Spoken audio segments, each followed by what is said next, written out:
better creatures, whereas Blake's red is to have better elimination. Yeah, exactly. Better removal. Also, a card like Pillar of Flame is just super cheap, super efficient against any of the Absent Pilgrims or Arbor Elves out there. Yeah, Blake also has the advantage of having Kessig Wolf run in his deck. Yeah, I think John has a better matchup versus the control decks, especially with a card like Rakdos Return. Sure. All right, but they're off, so Blake leaves off with a Forest, passes the turn. Now both decks will probably come out pretty slow, but once it gets to turn 3, turn 4, turn 5, you're going to see really powerful cards hitting the battlefield. These are both Farseek decks, and Blake not having one, not going to be the best thing ever. Exactly, and John not having one either. So maybe they both knew the matchup and they both decided to keep slower hands. Possible. Ooh, Blake misses a second land drop though. Yeah, that's always spells disaster yeah. for this sort of matchup. All right, so John hits his third land, no problem. Let's see if he has a play here. Doesn't look like it. Ooh, nothing again. Oh, and Blake misses again. Blake just has a handful of Abrupt Decays, Mizium Mortars. Not really what he wants against a junk type deck. Maybe if he was against a more aggressive deck, he could use some of his removal, eliminate some creatures, but John's just going to wait until he has 4 or 5 mana and start playing really powerful cards. Luckily for Blake, it's not back-breaking because John isn't putting any pressure on, but once John gets going, it's going to be a lot tougher for him to stop. But Blake does have Mizium Mortars, Abrupt Decay in hand.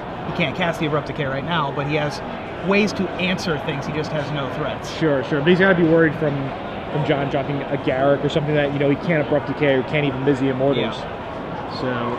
So John up to 5 lands right now, so next turn you could have access to 6 mana. Blake's legendary trump being Olivia, not great against John's Obsidian Ghost Council. Definitely not. The Ghost Council is just the beating. We saw it all day, just really destroy people, just super powerful, super efficient, 5 mana, 5/5, has an ability when it comes into play. And it looks like Blake is just discarding again. Another Garruk hits the bin. Ooh, there's an Unburial Rites from John. That's another advantage that the white gives John is more copies of Restoration Angel, locks it on Smiter, Vampire Nighthawk, Thrag Tusk. Exactly. There's the Ghost Dad himself. Yeah. So it's more like the Ghost Granddad. But there it is. He's asking what the text on Obsidian Ghost Council is, and we're going to get that text for you too, since you can play along at home. Sure. I'm not sure if John remembered the 2 life. I'm not sure if Blake. Maybe Blake is just might checking. Be responding. Oh, responding maybe. Possibly. Yeah, I'm not really too sure. I don't know. Yeah. Bluffing Skullcrack, I guess. Oh yeah, bluffing Skullcrack maybe. Actually, today we saw almost no bluffs. Only one person bluffed. Really? The entire day. And I was coming up with that. It was round 2, I think, or round 4 against Osip. And he just played an untapped land, paying 2 life to bluff a Boros Charm when he didn't have it. Sure. But I was coming up with all these crazy bluffs, but no one decided to go with it. So Obsidian is, well, we don't have the text for you, but it's when he comes into play, you gain 2 and he drains 2. There he is. There he is, perfect. And then at the beginning of your end step, you may exile Obsidian. If you return it to the battlefield under his control, it gains haste. Yes, so pretty much what John did was, the reason why he put it on top of his library was to remind himself. Yeah, it was signifying that he phased it out. Because that is a delayed trigger, folks. If you forget it, it's gone forever. It's gone forever, yeah. So Blake, instead of trying to play out the rest of that game, did not find a land. We're going to quickly move on to the next game. Sure, we definitely will. All right, so Blake's going to go to a sideboard. Blake might board in a couple of things. Definitely Duress. I feel that he wants to be able to hit his opponent's Planeswalkers, maybe some of his powerful spells, maybe even just get a Farseek. Sure. He's also going to bring in Underworld Connections. Yeah, definitely, because if it's going to be a grindy game, Underworld Connection is the perfect card to gain card advantage. And maybe even some Deathrite Shamans. I think Deathrite Shaman is a good choice. He doesn't know that John has Unburial Rites, but it's certainly going to be good when he brings it in. Sure. And what do you think about the Silklash Spider? Just to have a really big body. And also he knows that John's playing junk, so maybe he's afraid of Lingering Souls. Lingering Souls, he can also reasonably expect Restoration Angel. Yeah, exactly. Which John does have. I think that's a reasonable thing to bring in. And Blake does have some stuff that he doesn't really want. Yeah, he has a lot of stuff. Something like a Pillar of Flame. Yeah, he doesn't want Pillar of Flames, probably doesn't want Abrupt Decays. I'm not sure how good Bonfire of the Damned is, although we didn't see a ton of John's deck, so he didn't either. Yeah, exactly. Now, if Blake thinks that John does have the full, 4 Lingering Souls, exactly. Bonfire's pretty good against it, but we know that he doesn't. Right. So Bonfire wouldn't really be too good against John. For John's side of things, I think that it would be quite reasonable to expect Liliana of the Veil. Yeah, definitely. Liliana is so good in the control matchups or mid-range to control matchups. Yeah, he's also going to bring in his Deathrite Shaman. And that's possibly about it, although he might bring in Thalia. Yeah, Thalia's reasonable. He saw 2 Garrett Primal Hunters. Yeah. And so, you know, he knows that Blake's whatever he's playing is big mana things. Exactly. But it's possible that those are like the Garrets that are of the 35 creatures in the Naya deck. Sure. So he doesn't really know what's going on there yet. Yeah, and if he has a read on Blake and he has more of an idea what Blake is actually playing, he might think, you know, these Thalias might be good because I know Blake's going to board out his cheap removal. He's going to board out his Mizium Mortars, most likely. He's going to board out his Pillar of Flames, maybe if he has Searing Spears. So Thalia might actually stay in play, deal some damage, and really disrupts Blake's plan of ramping. John's going to take out his Abrupt Decays. Yes, most likely. And that might be about it. Although Lotleth Troll, I don't know if that's good in this matchup. I mean, I don't know how good Lotleth Troll is in his deck, really. Yeah, it doesn't seem great. I mean, he's got the Unburial Rights. Sure. That's about it, though, in terms of taking advantage of the graveyard. Even with Unburial Rights, it's not like he has an Angel Serenity where you could just pitch it and flash back the Unburial Rights. Right, he doesn't have huge reanimation targets. Exactly. I mean, most of the creatures that he'll be Unburial Rightsing back would be on turn 4, turn 5. He could just cast those cards in turn 4, turn 5. I think Lotless Troll is mostly in there to just be a River Boa, just a 2-1 generator. Yeah, with an additional feature. With some upside, yeah. Yeah, definitely. What do you think about the Blind Obediences? Do you think there's a chance John brings those in? Not in this matchup. Blind Obedience is to be able to deal with Hellrider, Falkenrath Aristocrat, and Thundermaw Hellkite. I don't think they're for this matchup, although in a grindy matchup like this, they can activate a ton of times. Definitely. They will cancel out any Falkenrath Aristocrats Blake might have, as Jund sometimes does play those. Definitely. But you know, it's not like John's playing against his own deck where he has to worry about Restoration Angel shenanigans. He's not worried about Ash Zealots. So I don't think that I would guess that they wouldn't come in. Okay. Not because they aren't good, but because there's nothing else to take out. Sure. I'm surprised we're not seeing that many Blind Obediences main deck. A lot of players have them in the sideboard. I think that a lot of people are afraid to play it main deck because of the perceived badness against control. But I think it's a better game 1 card than it is a sideboard card. I agree too. Yeah. And also, it's not that bad against control. No, definitely not. So, yeah. This game, Blake has mana. He does. He had a Farseek on turn 2, which is always good. And he's shuffling up. So next turn, we'll have access to 4 mana, assuming he has the 4th land, which he does in his hand. Yeah. So this game's going to be a bit different than last game for Blake. John, on the other hand, plays his 2nd land in the form of Sunpetal Grove. He does not have a Farseek, but he's got, I think, the triple Smiter hand. Okay, so he's just going to go more aggressive here. Yeah, I think that's what's happening. Let's see what Blake has here. He definitely has 2. Okay. So Blake has an Overgrown Tomb. He's going to pay the 2 life. He's either going to play an Olivia or a Huntmaster. Yeah, Huntmaster's the better one here. Yeah, Huntmaster's definitely the better play. He's going to use Huntmaster's ability. He's going to gain 2. He's going to get a wolf. And he's going to, pretty much develop his board the best way he could. And the paying the life off the land, not even remotely relevant this early in this matchup. Yeah, or in this matchup for the most part. Yeah. Yeah. Which side would you rather be on, the junk or the Jund side? Probably, I think I would rather be on the junk side. Yeah, I agree. Because in this matchup, I like having the variable threats more than the variable answers. Yeah. Although I do like his list. He's got a one of Sever the Bloodline to be able to deal with hard to answer things. 3 Primal Hunters is very good for all the card draw. I like his list, but I think I'd rather be on the Unburial Rights side of the mid-range. Yeah, I think the white creatures are much better than the red removal in this matchup. Yeah. So John plays one of his Locksmith Smiters, and there's a Duress from Blake, as we thought he would board in. So we'll take a look at John's hand. We see a couple of lands, a couple of creatures, and a couple of Abrupt Decays, which are not very good right now. Well, at least Blake knows about the Abrupt Decays, because once the Huntmaster flips, it becomes a 0. Yeah, so, I mean, Blake's going to be able to take away one of the Abrupt Decays with the Duress, and he's also going to have knowledge that, hey, John does have another Abrupt Decay, I should be careful with my Huntmaster. Right. So this was a double Smiter and Obzadot hand. Yeah, the Ghost Council, once again, just so powerful. Yeah, he's just looming there. He's bigger than everything in Blake's deck, except for Thragtusk. and almost negates the life gain on the Thragtusk by himself. Yeah, I mean, just a 5-mana 5/5 is a powerful card, let alone the awesome ability that Ghost Council has. I was a little skeptical that Obzedat was going to see standard play, because if you're playing 5-drops, they better match up real good with Thundermaw, Hellkite, and Thragtusk. Sure.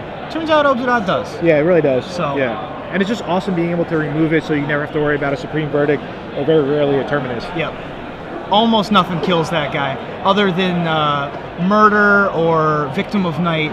Pretty much are the only cards that deal with Obzedat. And very few people are playing Victim of Night and Murder. So. Exactly, yeah. Victim of Night sees some play, but not too much. Yeah. Even though the mana is really good in the format, sometimes having black is difficult. Also, drawback doesn't kill Home Master. So John decides to attack here, go on the aggressive. I think he's... Okay, so he's either going to pass or he's going to play the other Smiter.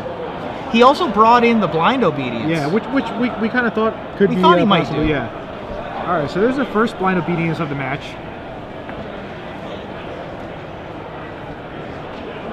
And then he's just going to pass the turn. Yeah, this is going to be Abrupt Decay time, assuming Blake doesn't play a spell. Well, I'm pretty sure Blake's definitely going to play a spell. Sure. Just, yeah. Oh, we see a Bonfire. Wow, so Blake kept in his Bonfire, the dams.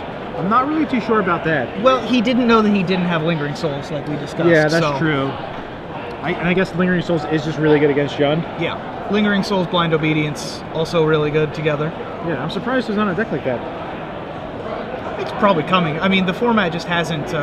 We played a second main phase Falkenrath Aristocrat. No, it's Olivia. Oh, that's Olivia. Yeah, oh, yeah. I'm sorry. Yeah, it's off screen some, but... Comes into play tapped. Yeah, John pointed out. Now, the Olivia is going to do a lot of work here as long as it lives. It's going to grow, and I mean, if John... Which is not out of the question, because John did not show anything that could kill it. Yeah, his hand was just another Smiter. It was a Ghost Council, and it was double Abrupt Decay at the time. And John didn't draw any piece of removal that I could see, so... And he's reading the Olivia. So we're going to read Olivia. So Olivia, just for 1 colorless and 1 red, will deal damage to target creature. That creature will become a vampire. Yes. Now for 3 colorless and black, you gain control of target vampire. Right. So essentially for 7 mana, you can steal any creature. There is on the screen, it also gets a +1/+1 counter in addition to that. Olivia does. Don't forget that she gets enormous all by herself. It's like a flying planeswalker. There's the Obzedat on John's side of the board, dueling legendary gold creatures. So it's going to come into play, drain for 2. John doesn't have the additional mana to pay for the Blind Obedience, but at this point, it's not that relevant. Not that. I think that's just the gravy. Yeah, exactly, on Blind Obedience. Yeah. You're playing it for the first ability, not for the extort. It's close. It's close. It's a little close. Yeah. I mean, once you can start, it's not like you have to garner every little bit of advantage. Sure. And as you see, he cast this with a help from the Cavern Naming Spirit. So I think John's going to bash in for 4. Now, do you think he's going to blink out? Yes. The Ghost Council? I absolutely think he's going to blink out the Ghost Council. Ooh, I think that... Oh, he didn't? He does not. He wants to be able to... Oh, he does. Okay. Yeah, I think that John just needs to be on the aggro plan here. Yeah, it's definitely kind of a weird game. But I mean, Blake does have a Thragtusk in his hand, which obviously John doesn't know about. Now, I think there was some debate here because John said go. Yeah. And then decided to blink. Yeah. So normally there you would want to say, at the beginning of my end step, I'm going to use this ability. Now I'll pass the turn. You want to be very clear because it actually did look like he pointed, and then Blake started on tapping, and I actually said to you, I was saying, hey, sure, you know. So I think they're maybe calling a judge over. He's just thinking, I think, to figure it out. Okay. So Bonfire for 2. No, Bonfire off the top. Oh, we were thinking about that's Bonfire. What we were thinking about. Okay, yeah. But it did also look like John passed the turn and then put the Ghost Council. And so we'll get an updated life total for you here. Sure. I don't know what the life total's at. Oh, there's a Thragtusk. Yeah, that Thragtusk is definitely going to help John. Definitely a good draw. Also interesting to note, Blake missed his land drop, so getting to that 7 isn't the easiest. Sure. All right, so the life total should be adjusted after this 5 life. So it should be John at 10, Blake at 8. Would you have extorted there? I think I would have extorted there. I'm not really sure why he didn't. Because Blake goes to 3 now instead of to 2. 2, yeah. At which point the Obzedat would just kill him on the way back in. Yeah, exactly, yeah. As long as his life totals are correct. But still, like, why would you leave open a Sun Pedal Grove? We're bluffing Rangers, Guile. Yeah, it's just maybe he just forgot about that. I think he just forgot story, yeah. So Blake draws for his turn. Looks like a Vampire Nighthawk he drew. It's not too shabby. Yeah. Although we still have Abrupt Decay on John's side of the board. Yeah, that's the other problem there. So it's not ideal now that I think about it, but I think John did just forget about the extort. Don't forget your extort at home, kids. Yeah, you definitely want to. That's one of the main reasons for just playing bleed obedience. value, exactly. Yeah. So I think Blake's going to drop a Thragtusk here. That's what I mean, that was his plan last turn, but then he miracled the Bonfire. Right. Which wasn't even that great, to be honest. Yeah, it only got rid of a Loxodon Smiter and dealt 4 damage. It's not. It was just Shower of Coals. Yeah, just not that powerful. It's not good enough. Yeah, I think Bonfire really lost a lot of power, sure. a lot of. I mean, at one point that card was a $50 card. Everybody had 4 Bonfires in their decks. Boros Reckoner's a hell of a card. Yeah. That's real good against Bonfire. Sure. So I mean, but even before Boros Reckoner, Bonfire really dropped started, in value. Yeah, declined a lot. Didn't see much play. So Blake's thinking about his outs here. I think the fact that people started playing Farseek instead of Mana Dorks was a big factor in that. Yeah, that's definitely a good point. I think Blake just has to play Thragtusk here. He's trying to decide if he can win, but he can't. He needed a 6th land in order to deal. Well, he can't even win with that. So I don't know what he's thinking about here. Well, I think his best line might be to play Thragtusk and attack with Olivia, because he has to start trying to deal some damage to combat. He's certainly the Ghost not going to be Council. blocking with Olivia, so attacking with Olivia seems fine. Yeah. Let's see what happens. Yeah. All right, so Thragtusk comes into play tapped. Blind Obedience doing a lot of work here. Olivia's coming in. So the life total should be John at 7, Blake at 8. Yeah, the fact that Thragtusk comes in tapped is huge because he can't just trade off Thragtusks. Blake just left himself dead on board. Did he? Yeah, because of the Abrupt Decay. 6. That he knew about. Yeah. So he couldn't attack with the Olivia. Right. We were giving him bad advice. We're like, attack with the Olivia. Well, I forgot that the Thragtusk came in tapped too. And lose. Yeah, and then lose That's exactly immediately. what we did to him. You know, that's what you get for listening to us. Yeah. So he wants to make sure he taps his mana correctly. With those double cavern, it's kind of awkward sometimes because you can't use Blind Obedience. There's Abrupt Decay. He's going to exhort this time. He's going to extort with his Abrupt Decay. So Blake should be on 5. 5. And then he can only just block one of the 2 creatures in this game. And that's it. Yeah. All right. So kind of a sloppy type game, but yeah, game 1 wasn't really a game of Magic. Yeah. It was just kind of a sloppy match all around. Yeah, it really was. But it did. On the one hand, the most important thing was it showcased the power of Obsidian Ghost Council in not just the Spirits deck that we saw last week. It's powerful even when it doesn't have +1/+1 in Hexproof. It's fine all by itself. Yeah, it's just a really powerful card. It's just, I mean, the ability just to always blink it out and just keep